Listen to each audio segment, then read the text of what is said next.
Programme جہارنگ کے ساتھ میں ہوں اسد حسن، اور پروگرام کے اس حصے میں ہم اپنے ٹیلی ویژن کے ناظرین ان کو بھی خوش آمدید کہتے ہیں، اپنے سیٹلائٹ ویورز کو، اور ہمارے جو ویب سائٹ پہ ہمیں براہ راست دیکھ سکتے ہیں ان کا بھی ہم خیر مقدم کرتے ہیں۔ اس سے پہلے ہمارے ریڈیو کے سامعین ہمارے ساتھ موجود تھے۔ مختصراً بتاتا چلوں کہ پچھلے جو 2 ہمارے سیگمنٹس تھے اس کے اندر ہم نے بات کی ہے شام کے تنازع کے حل کے لیے جو سیز فائر ہے امریکہ اور روس جس نے اس کو نیگوشیٹ کیا، اور وہ ہفتے سے اس پہ عمل درآمد شروع ہو جائے گا۔ تو ہمارے ماہرین نے، کامران بخاری نے اور مشتاق احمد میر صاحب نے، سابق سفیر، انہوں نے بہرحال یہ توقع ظاہر کی کہ یہ سیز فائر، یہ جنگ بندی اپنے طور پہ بہت اہم ایک پیش رفت ہے، لیکن دونوں کے خیال میں اس کے پائیدار ہونے کے امکانات بہت کم ہیں۔ ساتھ ساتھ انہوں نے باقی چیزوں کا بھی جائزہ لیا کہ شام کیوں کر ایک پراکسی وار کا حصہ ہے، کون کون سے وہاں پہ سٹیک ہولڈرز ہیں اور ان کے کیا کیا مفادات داؤ پہ لگے ہوئے ہیں۔ پروگرام کے اگلے حصے میں ہم نے خاص طور پہ اسی سے جو جڑا ہوا حصہ تھا داعش کے لیے، ہم نے انالیسز ان سے لیا کہ اگر شام کے اندر جنگ بندی ہوتی ہے تو داعش کو، جیسے صدر باراک اوباما کہہ رہے ہیں کہ اس کے لیے ایک بڑا دھچکا ہوگا اور اس کے خلاف کامیابیوں میں یہ ایک اہم انسٹرومنٹ ہوگا۔ تو اس پہ ماہرین کا یہ کہنا تھا کہ اگر جنگ بندی ہوتی ہے تو اس کا فائدہ صدر بشار الاسد ان کے مخالفین کو ہو سکتا ہے، کیونکہ داعش سے جو پاورز یا جو ویکیوم پیدا ہوگا وہ خلا پر کریں گے صدر بشار الاسد کے مخالفین، اور اس لحاظ سے ان کے لیے ایک بہتر پیش رفت ہے۔ لیکن ساتھ ساتھ یہ کہ دنیا کا پھر فوکس خاص طور پہ عراق کے اندر ہوگا جہاں داعش کی بنیادیں ہیں۔ اب ہمارا اگلا حصہ، اس میں ہم نے جائزہ لیا ایران کی سیاست کا، ایران کے انتخابات کا۔ دونوں ہمارے پینلسٹ کے بقول ایران کے یہ انتخابات بہت اہمیت کے حامل ہیں، کیونکہ جوہری معاہدہ جو عالمی اہمیت کا حامل ہے ایران کا، اس کے جوہری پروگرام پہ اس کے بعد یہ پہلے انتخابات ہونے جا رہی ہیں تو بہت کریٹیکل ہے۔ ساتھ ساتھ انہوں نے جو ریفارمسٹ یا اصلاح پسند ہیں ان کی سیاست کو بھی اینالائز کیا۔ ایک ایکڈیمک ڈسکشن بھی اس سیگمنٹ میں رہی کہ ایران کو باضابطہ شفاف فیئر الیکشنز اگر ہوتے ہیں تو کیا اس کے بعد اگر مذہبی یا قدامت پسند جماعتیں اقتدار میں آتی ہیں تو پھر بھی کیا اس کو تھیوکریٹک یعنی مذہبی نظام کے تابع ایک ریاست قرار دیا جائے گا یا جمہوری؟ تو اس پہ کامران کا یہ کہنا تھا کہ یہ ایک ہائبرڈ اسٹیٹ ہے جس کے اندر تھیوکریسی بھی ہے اور ساتھ ساتھ ڈیموکریسی بھی ہے۔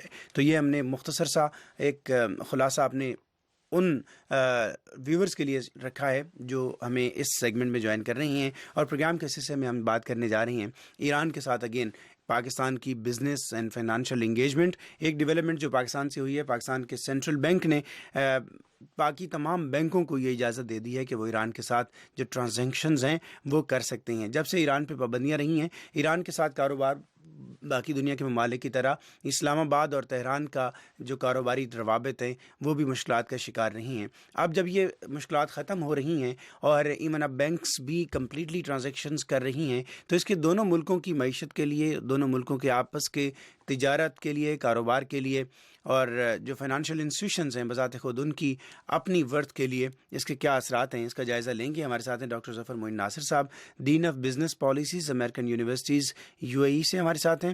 مزمل اسلم صاحب نے ہمیں جوائن کیا ہے، chief executive officer invest and finance securities کے، سینئر اکانومسٹ ہیں۔ دونوں مہمانوں کا بہت شکریہ۔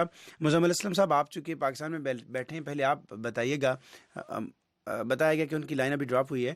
ڈاکٹر ظفر معین ناصر صاحب، سینٹرل بینکس کا الاؤ کرنا اپنے بینکوں کو، اس سے کیا فرق پڑتا ہے؟ بظاہر یعنی جس بندے کو معیشت کی اس طرح کی جزیات کا یا تکنیکی جو پہلو ہیں ان کا پتہ نہیں ہو تو سمجھنا ان چیزوں کو ذرا مشکل ہوتا ہے، بشمول ہمارے جیسے لوگوں کے بھی۔ تو آپ کے خیال میں اس کی شکل کیا بنتی ہے اور اس سے فرق کیا پڑتا ہے؟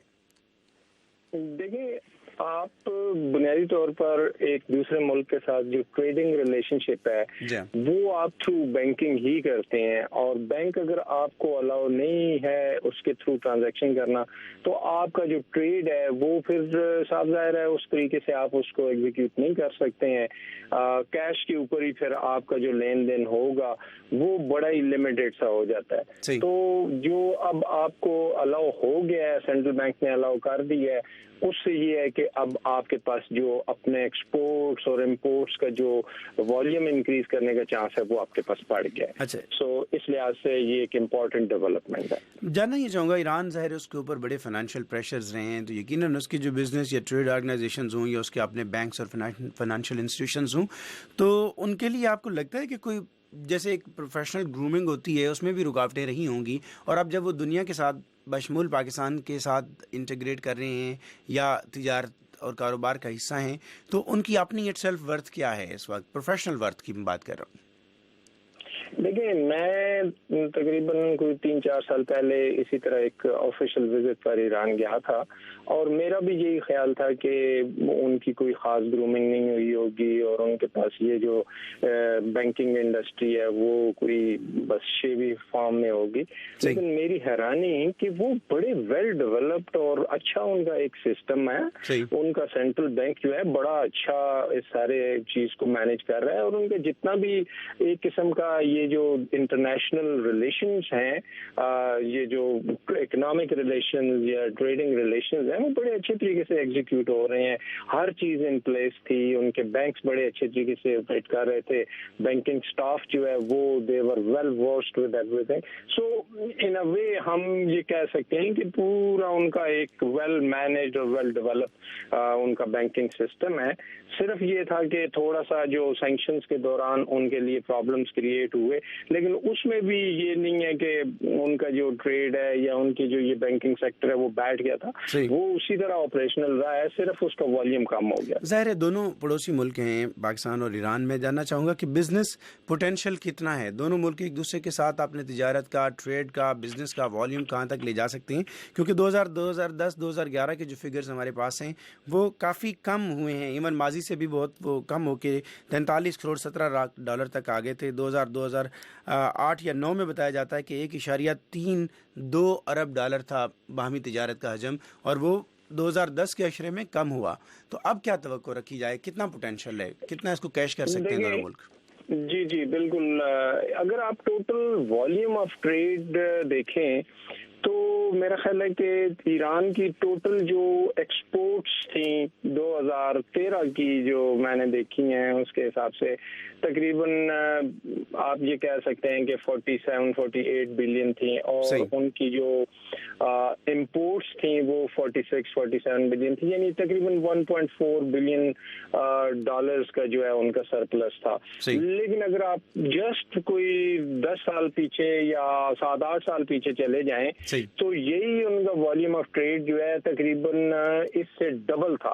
اس کا مطلب ہے کہ اب اکانومی سے جس وقت سینکشنز ختم ہوئی ہیں تو ان کا جو ٹریڈ کا والیوم ہے, اگر ہم ایزیوم کرتے ہیں کہ وہ اپنے بیک اسی لیول پر چلا جاتا ہے, تو وہ اتنا والیوم ہے کہ اگر پاکستان ابھی جو ٹریڈ ریلیشن شپس ہم دیکھیں تو وہ لیس دین 1 بلین ہے. تو پوٹینشلی پاکستان کی جو والیوم آف ٹریڈ ہے that can go up to 5-10 billion dollars, اگر ہم صحیح طریقے سے صحیح جو پروڈکٹس ہیں وہ ان کی مارکیٹ کو دیکھ کے اس کے حساب سے اپنے ریلیشنز ان کے ساتھ قائم کرتے ہیں. پوٹینشلی بہت ہے کیونکہ ہمارا ایک بارڈرنگ کنٹری ہے, دوسرا ہمارے کئی جو کلچرل اور ہماری جو کنزمپشن پیٹرنز ہیں آلموسٹ وہ سیم ہیں. ان کی جو ڈیمانڈز ہیں زیادہ, یعنی ان کو امپورٹ جو کرتے ہیں وہ رائس اور ویٹ اور یہ جو گنا یا جو شوگر ہے, اس طرح کے ایگریکلچر پروڈکٹ. پھر ان کی جو آٹو انڈسٹری ہے وہ بھی بڑی, آپ سمجھیں کہ اس کا 1.6 ملین یعنی یونٹس وہ پروڈیوس کر رہے ہیں. تو اس کا مطلب ہے کہ وہاں بھی اگر پاکستان کی یہ جو آٹوموٹیو انڈسٹری, یہ جو پارٹس بنانے والے ہیں, اگر یہ بہت وسیع آپ کے خیال میں اس کے امکانات ہیں جس کو دونوں ملک ایکسپلور کر سکتے ہیں. بہت پوٹینشیل ہے. جی, ہمیں جوائن کیا ہے اسی سیگمنٹ میں ہمارے ساتھ موجود ہیں مزمل اسلم صاحب بھی. ہمارا پہلے ان سے رابطہ نہیں ہو سکا, chief executive officer invest and finance securities. Muzammil صاحب آپ کا بہت شکریہ. ڈاکٹر ظفر معین ناصر صاحب کا انالیسز آپ نے سنا ہے, وہ ڈین بزنس پالیسیز امریکن یونیورسٹیز. آپ سے جاننا چاہوں گا اس سیگمنٹ کے بالکل آخری حصے میں, ایران کے ساتھ جو پاکستان کے سینٹرل بینک نے اپنے باقی بینکوں کو ٹرانزیکشنز الاؤ کی ہیں, اس کا امپیکٹ کیا ہوگا؟ پہلے ہم نے ٹیکنیکلی سمجھ لیا ہے کہ اس کا عموماً مطلب کیا ہے, امپیکٹ کیا ہے, اور دونوں ملکوں کے درمیان بزنس کا اور فائنانشیل انسٹیٹیوشنز کے درمیان لین دین کا پوٹینشیل کیا ہے, کیا وینیوز ہیں جو ایکسپلور کیے جانے چاہیے یا ہو سکتے ہیں, خاص طور پہ تہران پر سے پابندیاں ہٹائے جانے کے بعد؟ دیکھیں, ایران سے جتنا کاروبار پہلے ہو رہا تھا میرے خیال سے ابھی بھی اتنا ہی کاروبار ہوگا. اب فرق یہ ہو جائے گا کہ پہلے جو ہے سارا کچھ ان آرگنائز سیکٹر میں ہو رہا تھا اور کوئی بینکس جو ہے پیمنٹ نہیں کر رہا تھا, ایکسیپٹیبل نہیں تھی. تو سارا کچھ یا تو بارٹر ٹریڈ کے تھرو ہو رہا تھا یا ہنڈی حوالے کے تھرو ہو رہا تھا. مثال کے طور پہ ابھی بھی جو ڈاکٹر صاحب بتا رہے تھے کہ جی یہاں سے چاول جاتا ہے, گوشت جاتا ہے, اس طرح کی چیزیں جاتی ہیں, گرین پروڈکٹ جاتے ہیں, اور وہاں سے زیادہ تر انرجی اور پیٹرو کیمیکل اور آئرن रिलेटेड चीजें इंपोर्ट होती थी पाकिस्तान में। तो अब वो ये है कि वो सारा ऑफिशियल हो जाएगा और उसमें जो मिडिल मैन का जो रोल था वो खत्म हो जाएगा। और इसके अलावा ईरान और पाकिस्तान में जो बहुत सारी स्मगलिंग होती थी चीजों की, क्योंकि नेगेटिव लिस्ट भी थी और मना था, तो उससे अब गवर्नमेंट को एक फायदा हो जाएगा कि गवर्नमेंट को थोड़ा सा ऑफिशियल चैनल से आएंगी चीजें, तो टैक्स रेवेन्यूज भी मिलेंगे। हम क्रेडिट की बात करें, क्योंकि डॉक्टर साहब ने ये भी एक बड़ा अच्छा नुक्ता, हमें तो खैर एक लेम है ना इकोनॉमी के एतबार से, तो ये समझाया कि जब पाबंदियां होती हैं तो फिर वो जो कंपनीज आपस में किसी सतह पे काम कर भी रही होती हैं तो वो कैश की सूरत में काम हो रहा है। जब बैंक्स इन्वॉल्व होते हैं तो फिर उसमें क्रेडिट भी बढ़ जाता है बिजनेसमैन का, बायर्स का, कंपनीज का, तो उसको भी ज़ाहिर फिर ज़्यादा और बेहतर अंदाज में वो यूटिलाइज कर सकते हैं। देखिए, क्रेडिट के अलावा जो सबसे बड़ी चीज होती है वो होती है कि एतमाद और गारंटी आ जाती है। जब बैंक इन्वॉल्व हो जाता है तो सामने वाला जो है दूसरा, जैसे वहां से अगर कोई एक्सपोर्ट कर रहा है चीज, तो उसको पता है कि पाकिस्तान में वो अब वो बैंक जिम्मेदार है उनकी पेमेंट का, तो उससे जो है काम का हजम भी बढ़ जाता है, वॉल्यूम भी बढ़ जाता है। तो वही मैं चीज कह रहा हूँ कि ईरान की जो पोटेंशियल जो पाकिस्तान से ट्रेड पिछले दिनों हो रही थी, उसमें एक तो मल्टीप्लाई होने के चांसेस हैं, बढ़ने के चांसेस हैं। दूसरा जो है जिसे कहते हैं कि ईरान खुद इतना ज्यादा अच्छा हो जाएगा, अमीर हो जाएगा कि वो जो है उसकी कंजम्पशन, लोकल कंजम्पशन भी बढ़ जाएगी और उसके जो है कारोबार बढ़ जाएंगे। तो पाकिस्तान के लिए एक बहुत आइडियल मौका है। एक तो ये कि ह्यूमन रिसोर्स, जो पाकिस्तान की ह्यूमन रिसोर्स मिडल ईस्ट काम करने जाती थी टेक्निकल लेवल की, जो फाइनेंस, बैंक, स्टॉक एक्सचेंजेस और सर्विसेज सेक्टर को समझते हैं, वो वहाँ एक्सपोर्ट होगी। वहाँ से एक एवेन्यू पाकिस्तान के लिए रेमिटेंस का बनेगा, ट्रेड एवेन्यूज बनेंगे और एनर्जी जो पाकिस्तान को चीप एनर्जी ईरान से मिल सकती है, शायद वो सऊदी अरब से भी नहीं मिल सकती, वो भी मिलेगी क्योंकि फ्रेट का आंसर कम है उसमें। बहुत शुक्रिया मुजम्मिल जी, बहुत शुक्रिया मुजम्मिल असलम साहब, आपने कम वक्त में बहुत ज़बरदस्त अंदाज में इसको एलेबोरेट किया। डॉक्टर ज़फ़र मोइन नासिर साहब, आपके भी हम ममनून हैं कि आपने हमें ज्वाइन किया इस सेगमेंट के लिए। एक ब्रेक लेते हैं, ब्रेक के बाद वापस आएंगे और बात करेंगे पाकिस्तान और अफ़गानिस्तान के ताल्लुकात पे। आज की जो पेशरफ्त है बज़ाहिर उसका ताल्लुक हम ये कह सकते हैं कि क्राइम एक्टिविटी को काउंटर किया गया है, लेकिन कॉन्फिडेंस बिल्डिंग में क्या उसका फ़र्क पड़ सकता है, एक ब्रेक के बाद। व्हाट्सएप पाकिस्तान, क्या सीन है पाकिस्तान? जानिए facebook.com/VOA Urdu या twitter.com/Urdu VOA। हमसे राब्ता कीजिए urduvoa.com पर। व्हाट्सएप पाकिस्तान, क्या सीन है पाकिस्तान? urduvoa.com।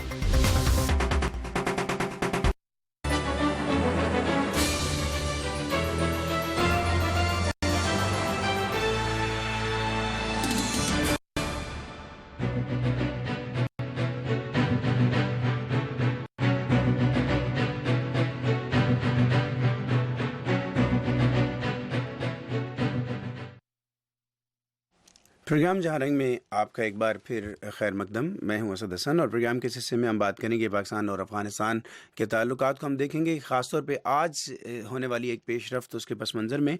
और आज जो डेवलपमेंट थी वो ये थी कि साबिक अफ़गान गवर्नर फजलुल्लाह वाहिदी, उनको तकरीबन 2 हफ़्ते कबल या इस महीने के शुरू में इस्लामाबाद से अगवा कर लिया गया था, जब वो बरतानिया के वीज़े के लिए वहाँ पर आए हुए थे। और उनको एक बड़ा सीजन डिप्लोमेट भी ख्याल किया जाता है, अच्छी उनकी शोहरत है अफ़गानिस्तान के अंदर। लेकिन इस अगवा के बाद इतलात ये हैं कि जब उनको शिफ्ट किया जा रहा था किसी दूसरे मकाम पे, तो मर्दान के अंदर स्वाबी पुलिस ने एक कार्रवाई करके उनको बाजियाब करा लिया है।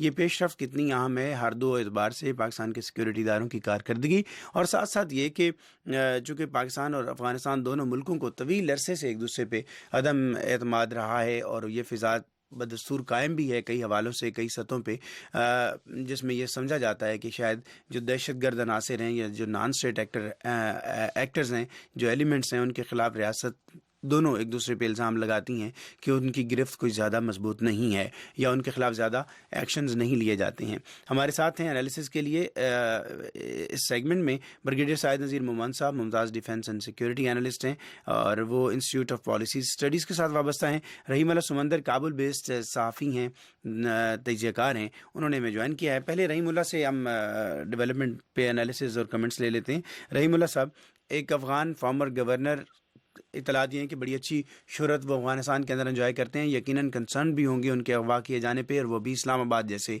इलाके से, ये शहर से। अब बाजियाबी हुई है तो इस पे एक फौरी रद्दअमल क्या आ रहा है वहाँ पे और एक परसेप्शन क्या बन रहा है? آپ کو سامعین کو سلام پیش کرتا ہوں. پرسپشن یہ ہے کہ افغان آفیشلز، افغان پبلک کافی خوش ہیں ان اقدامات سے جو پاکستانی سیکورٹی ایجنسیز نے کی ہیں، اسپیشلی مردان اور ثوابی کی پولیس نے بر وقت اقدام کیا ہے اور وحیدی صاحب کو چھڑا لیا ہے ان لوگوں سے. اگر ہم اس کو کمپیئر کریں، مقایسہ کر لیں 2008 کا جو حادثہ تھا جہاں فراحی صاحب کو اختطاف کیا گیا تھا، اغوا کیا گیا تھا، تو اس کو اگر اس سے اس کو کمپیئر کریں تو یہ بہت جلد ایکشن لیا گیا اس مسئلے پہ وہاں پاکستان میں، اور بہت جلد مدد ملی. اس سے بہت فائدہ ہو سکتا ہے کانفیڈنس میں بلڈنگ میں. یہ دونوں ممالک کی جو اعتماد کا مسئلہ ہے اس پہ، اور جو پیس ٹاکس ہو رہے ہیں اس پہ بھی اس کا اثر پڑ سکتا ہے. اور بظاہر یہ دکھاتے ہیں کہ دونوں ممالک دوستی کی طرف بڑھ رہے ہیں اور کوآپریشن کی طرف باقی مسائل پہ بھی. جی سعید نذیر محمد صاحب، آپ کا انالیسس پہلے اگر ہم اس کو چلو اسی انٹرنیشنل اینگل سے دیکھ لیتے ہیں، دونوں ملکوں کے درمیان سیکیورٹی اداروں کی کارکردگی کے حوالے سے یا اس پس منظر میں کوئی زیادہ اتفاق نہیں رہتا بلکہ تحفظات رہتے ہیں، دونوں طرف سے ایک دوسرے پہ انگلیاں اٹھائی جاتی ہیں.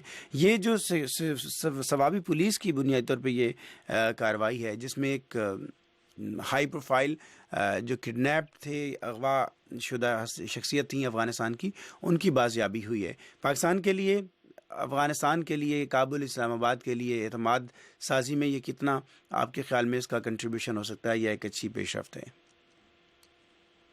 سر صاحب میرے خیال میں اس کے جو ٹائمنگ ہے وہ زیادہ امپورٹنٹ ہے. صحیح. اور دوسرا اس کا جو مقام تھا جہاں سے اس کی اغوا ہوا تھا یا گمشدگی ہوئی تھی وہ اسلام آباد تھا جو کہ پاکستان کا کیپٹل ہے. اور تیسری بات یہ تھی کہ ابھی جو حالات دونوں کنٹریز کے درمیان اسپیشلی جو افغان پیس پروسیس ہے اس کی طرف جو اقدامات بڑھے ہیں اور جو مارچ کے پہلے ہفتے میں مذاکرات ہونے ہیں، تو ان سب پر ان کے اثرات تھے. ایک تو پاکستان پر یہ انگلی اور خصوصی طور پر ان کے سیکیورٹی ایجنسیز کے لیے ایک صفت تھی کہ اس کے کیپٹل سے ایک ایسے جو دو صوبوں کا گورنر رہا ہے اور وہ پاکستان میں آ چکا اور وہ اغوا ہو جائے. اور دوسری بات یہ تھی کہ میں نے آپ ہی کے پروگرام میں، مطلب ہے کہ آپ کے وائس آف امریکہ کے پروگرام میں جب یہ واقع ہوا تھا تو بتا دیا تھا کہ یہ انشاءاللہ ہفتہ 10 دن یا 12 دن میں یہ ریکوری ہو جائے. تو یہ بھی بتا دیجیے گا کہ آپ کے اعتماد کی وجہ کیا تھی؟ آپ نے اسٹیبلشمنٹ کے لیے ایک بہت بڑا چیلنج ہے. صحیح نہیں، آپ کے اعتماد کی وجہ کیا تھی؟ اعتماد سازی کے لیے یہ بہت بڑا ضروری آئٹم ہے، اور کیونکہ اس سے دونوں ملکوں کے درمیان تعلقات، اور دوسری بات ایک دوسرے پر اعتماد، اور تیسری بات یہ ہے کہ پاکستان میں اور ادھر دونوں ملکوں کے لوگوں کا آپس میں آنے جانے کے لیے یہ بہت بڑا ضروری قدم ہوگا کہ جلد سے جلد بازیابی ہو، تاکہ اس میں لوگوں کا اعتماد بھی بحال ہو اور حکومتوں کا. اور آپ کو یاد ہوگا کہ ہمارے سفیر کو بھی انہوں نے بلایا تھا اپنے فارن آفس میں اور پاکستان کا اظہار کیا تھا. تو میرے خیال میں کہ جو دونوں ملکوں کے درمیان جو اعتماد سازی کی فضا بن رہی ہے تو اس کے لیے یہ ایک پیش رفت ہے. اور یہ باقی بین الاقوامی جو اسپیشلی امریکہ اور چائنا اس میں شامل ہے، اور اس کے علاوہ اور بھی اس طرح لوگ ہیں جو کہ گم ہیں یا ادھر یا ادھر، تو ان کی بازیابی کے لیے بھی میرے خیال میں یہ خوشحالی بات ہو سکتی ہے. لیکن میں نے آپ سے ایک ضمن جلدی اقدامات نہ ہوتے تھے اور نہ اتنی جلدی بازیابی ہوتی تھی، اور جو آنے والے مذاکرات ہیں اس کے لیے بھی ایک نیک شگون سمجھا جائے تو میرے خیال میں پازیٹیو موڈ پر یہ ایک اچھی پیش رفت ہے. میں نے آپ سے ضمن سوال کیا تھا لیکن غالباً آپ کو میری آواز نہیں پہنچ پائی تھی. آپ نے کہا کہ آپ نے ہمارے ہی پروگرامز میں یہ امید ظاہر کی تھی کہ ہفتہ 2 ہفتے میں یہ بازیابی ہو جائے گی. تو میرا سوال یہ تھا کہ آپ کے اس اعتماد کی وجہ کیا تھی؟ کیونکہ اور بھی بہت سارے ہائی پروفائل اغوا کے کیسز ہیں جو ابھی تک حل نہیں ہوئے ہیں یا جہاں پہ ابھی تک بازیابی نہیں ہوئی ہے. اسد آپ مجھے پتہ نہیں کریڈٹ دینا چاہتے ہیں؟ نہیں، میں آپ کو کریڈٹ دینا چاہتا ہوں لیکن میں تھوڑا سا اپنے وصول سے اپنے تجزیہ کے لیے تجزیہ تھا. क्योंकि इस्लामाबाद का बड़ा सेंसिटिव था, दूसरा सिक्योरिटी इदारों के फायरी पर उंगलियां उठ रही थी, और तीसरी बैनुल अक़वामी सतह पर हमारी साख को भी और अगले जो बातचीत थी उसके लिए भी बहुत ज़रूरी था।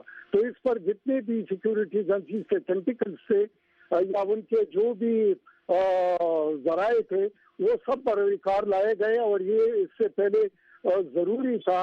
तो मेरे ख्याल में ये चैलेंज था जो कि चैलेंज को एक्सेप्ट किया गया और उसके नतीजे आपके सामने हैं। इसलिए मैं इस उसूल के साथ कह रहा था कि जितना मेरा इसके बाद ज्यादा के लिए एक किस्म का वो रखता था, एक किस्म का मतलब कि मेरा यकीन था कि होना चाहिए, और वरना फिर ये ताल्लुकात अच्छे नहीं होंगे, और जो बैनुल अक़वामी लोग दुनिया हमें देख रही है उधर भी हमारी कोई अच्छी असर नहीं पड़ेगा। तो इसलिए मैंने ये बात नहीं, बिल्कुल। और आपके इस सवाल का मतलब बिल्कुल आपकी एक्सपर्टीज़ को एक्नॉलेज भी करना था, और यही वजह है कि हम बार बार आपको जहमत भी देते हैं अपने प्रोग्राम्स में, हम उसको ऑनर भी करते हैं। लेकिन मैंने सिर्फ इसलिए पूछा था कि क्या उसमें कोई लीड भी थी, कोई इन्फॉर्मेशन थी, या टोटली आपका एनालिसिस था? ये था इस सवाल की वजह। हमारे जो टेक्निकल सेल्स हैं स्पेशली इस्लामाबाद में बहुत ज्यादा फाल हैं। ठीक। और यहाँ से स्पेशली जो इस किस्म की कार्रवाई होती है तो उसके ट्रैक्स मिल जाते हैं, जबकि दूर के इलाकों के ट्रैक्स मिलना फिर मुश्किल हो जाते हैं। बहुत शुक्रिया आपका, आपने हमें ज्वाइन किया जी। अब ब्रिगेडियर साहिद नज़ीर मोहम्मद साहब हमारे साथ मौजूद रहे। रहीमुल्लाह समंदर साहब काबुल से आपने हमें ज्वाइन किया, आपके भी हम शुक्रगुजार हैं। चंद सेकंड की एक ब्रेक के बाद वापस आएंगे, क्रिकेट पे बात करेंगे, और मोहसिन हसन खान साहब वो हमारे साथ हैं।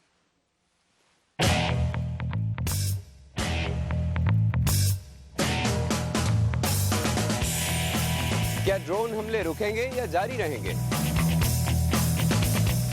दहशतगर्दी ग्लोबल चैलेंज या पाकिस्तान की जंग? आलमी फंडिंग और तिजारत के बगैर मईशत कैसे बेहतर होगी?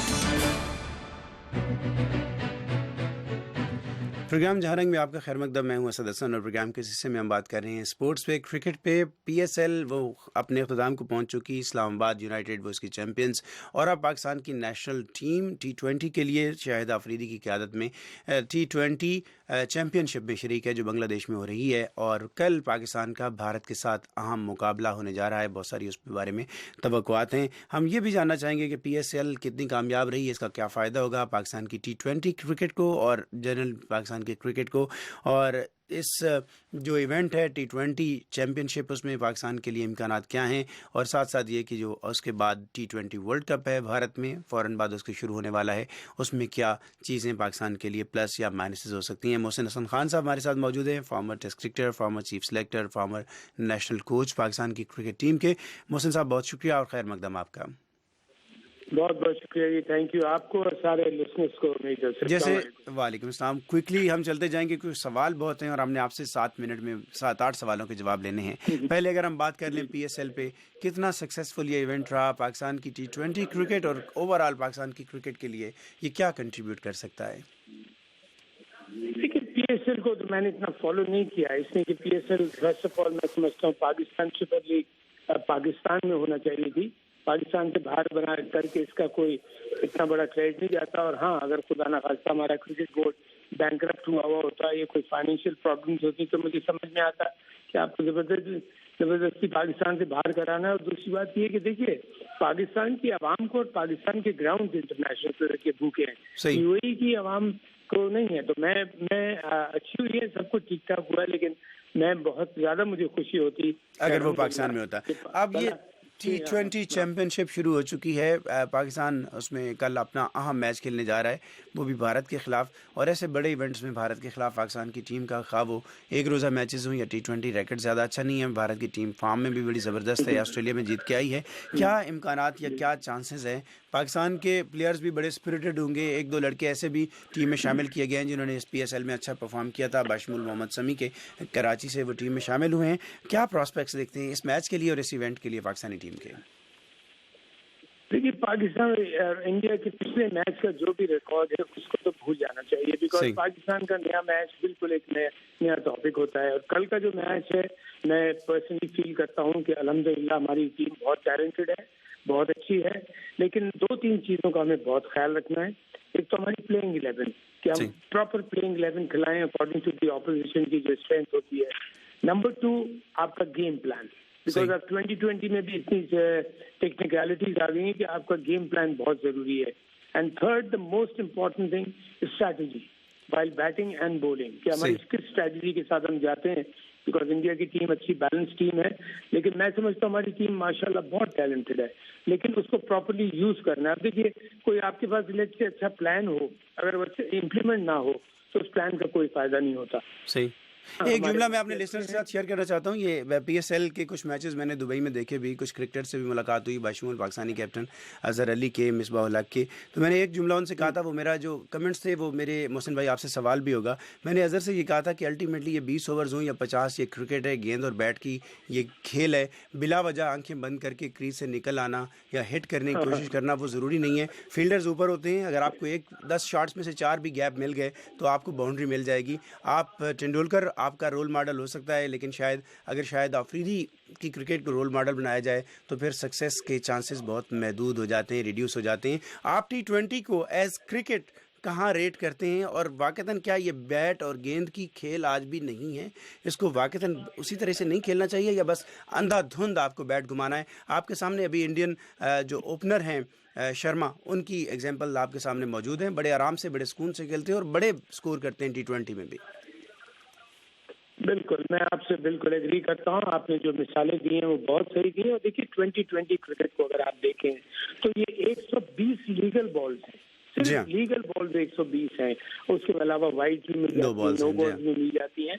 तो हाँ, बिल्कुल आप सही कह रहे हैं। यहाँ प्रॉपर, जैसे रोहित शर्मा की आपने एग्जाम्पल दी, मैं मिसबा की, अगर मैं इस वक्त कोच होता तो आप यकीन करेंगे मैं मिसबा को T20 में रखता, बिकॉज मेरे ऐसा स्टेबलर, एक ऐसा एटलीस्ट 2 नहीं तो 1 बैट्समैन ऐसा चाहिए होता है कि अगर आपकी विकेट जल्दी गिर जाए तो आप एक ऐसे को भेज सकें जो स्टडी करे सिचुएशन को, विकेट पे स्टे करे।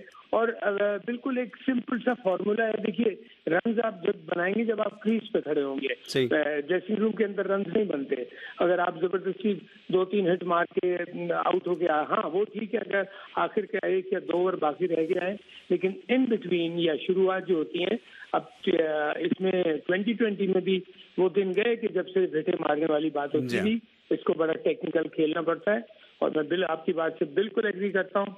और इसी तरह हमको खेलना पड़ेगा कि हमें बाकायदा 120 बॉल का गेम खेलना पड़ेगा, इसको सिर्फ 2020 कह के खत्म ना कर दें। पाकिस्तान की bowling strength, 3 bowler left arm हैं, मोहम्मद शमी चौथे हैं। आपके ख्याल में बॉलिंग कॉम्बिनेशन क्या होना चाहिए? 3 लेफ्ट आर्मर या 2 left armer plus right hander Mohammed Shami? देखिए, कभी आपने ये भी देखा होगा राइट आर्म बॉलर्स भी 4-4 खेल रहे होते हैं, तो अगर लेफ्ट आर्म खेलते हैं, अगर तीनों अच्छे हैं, हमारे तीनों लेफ्ट आर्म बॉलर्स बहुत अच्छे हैं माशाल्लाह, तो अगर खेलते भी हैं और अगर समी का इंडक्शन हाँ समझते हैं। पहली बात तो देखिए जी, अब जो प्लेइंग 11 होती है वो हमेशा सुबह की पिच देख के बनाई जाती है कि पिच डिमांड क्या कर रही है, कितने फास्ट बॉलर्स चाहिए, कितने स्पिनर्स चाहिए। लेकिन हमारा पेस अटैक, मैं समझता हूँ, मैं इसको एग्जैजरेट नहीं कर रहा भी पाकिस्तानी, लेकिन आई फील कि दुनिया का बेहतरीन पेस अटैक है किसी भी फॉर्म में। तो उसको जो भी बेहतर समझते हैं वो उसको खिलाएंगे, लेकिन उसको अच्छी तरह यूटिलाइज करना, that is the most important thing कि किस बॉलर को किस जगह पे बॉलिंग, किस वक्त पे बॉलिंग करवानी है, किस बैट्समैन के खिलाफ। लाइनअप पे नजर डालते हैं, हमारे पास 10 सेकंड है, लाइनअप पे नजर डालते हैं तो एक ऐसा बैट्समैन जिसके पास मसल्स भी हों और जिसके पास मेंटल अप्रोच भी हो, विकेट पे ठहरने की सलाहियत भी हो, वो बैट्समैन नजर नहीं आता है। प्रॉपर क्रिकेटिंग शॉट खेलने वाला लेकिन पावरफुल हिटर। मैं शायद आफरीदी जैसे माइंडसेट की बात नहीं कह रहा। मैं आपसे एग्री करता हूँ। देखिए, इसीलिए मैंने आपसे कहा कि मिसबा जैसा प्लेयर अगर मेरे पास होता तो मैं आज से ड्रॉप नहीं करता। इसलिए मिसबा ने क्विक सेंचुरीज और हाफ सेंचुरी इस रेफरेंस में शायद फिर उमर अकमल पे रिलायंस बहुत इन्हिसार बहुत बढ़ जाएगा। आपका बहुत शुक्रिया मोहसिन हसन खान साहब, आपने हमारे लिए वक्त निकाला, आप हमारे साथ मौजूद रहे। और सामीन, इसके साथ ही हमारा आज का ये प्रोग्राम अपने अख्ताम को पहुँचता है। असद हसन को और हमारी प्रोडक्शन टीम को इजाज़त दीजिए। अल्लाह हाफिज़।